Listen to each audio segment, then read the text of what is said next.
You're arriving on a rather dramatic day. We saw these strikes overnight that happened just 2 hours. They started after the grain deal expired. How do you interpret this missile and drone strike by Russia on Odessa? A show of perceived impunity, spite. Look what we can do. Don't think you have leverage. Yes, we can cut off a lifeline to the poorest countries in the world. Yes, we can bombard civilian infrastructure. That's who we are. We will outlast you. I think that's the message.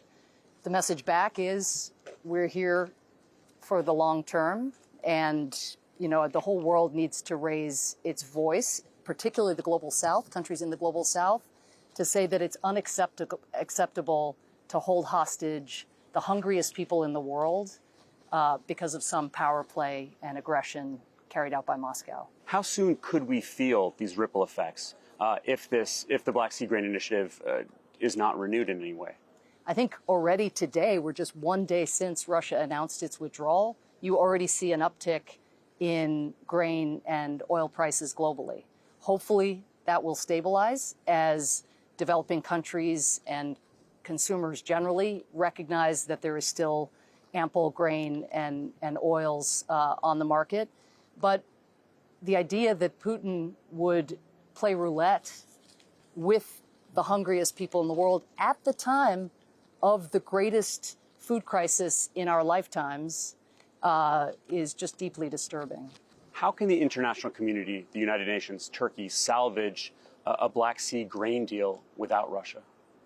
Well, the first port of call is massive pressure on the Russian Federation. And what I think ultimately brought it to the table and caused it to participate was that the reputational and diplomatic costs were costs that it did not wish to bear. Remember, Russia is trying to court public opinion in developing countries. It is looking for support at the United Nations for its phony narrative about who started this war and who is to blame. That argument on their part, their communications investment in misinformation, disinformation, all of that is undermined by the perception across sub-Saharan Africa that they are willing to let hungry people starve in order to make a point in Ukraine. The Russian complaint has been that this has been one-sided. Ukraine has been the only ones who have benefited from this, that they haven't been able to export their foodstuffs, their fertilizer. What do you make of that argument? The idea that Russia should benefit from a deal designed to undo the effects of Russia's cruel and inhuman blockade against a sovereign country is absurd. What the Black Sea Grain Initiative was meant to do was negate the pain that was being inflicted on Ukrainian farmers and on hungry people in developing countries who depend on the Ukrainian breadbasket. It was meant to undo the cruelty and the ripple effects of the cruelty inflicted on Ukraine, the ripple effects being felt across the developing world. There is a fierce debate over how much and whether really to support Ukraine. What is the best argument for another $250 million being spent not on weapons that will help push Russian invaders out of this country, but on helping Ukrainian civilians and farmers? Imagine a Ukraine with only weapons and no first responders.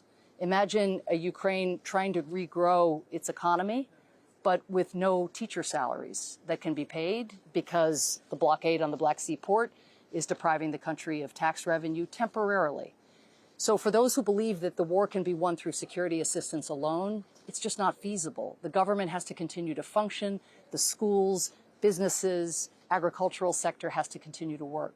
For those who say Ukraine itself, that's not my war, that's not my problem, the costs for any semblance of order in our world of somebody being able to just pulverize civilians, pulverize ports like this one, will be felt not only in Ukraine, but also, as we saw when global food prices went up last year because of Putin's invasion, they're felt actually in our pocketbooks back in the United States. Russia continued to carry out strikes on Odessa, on other ports, while this grain deal was in effect.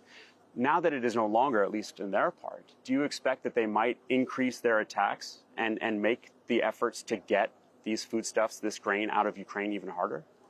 Russia is struggling massively on the battlefield. And with the Ukrainian counteroffensive now picking up pace, I think you can expect all kinds of acts of desperation.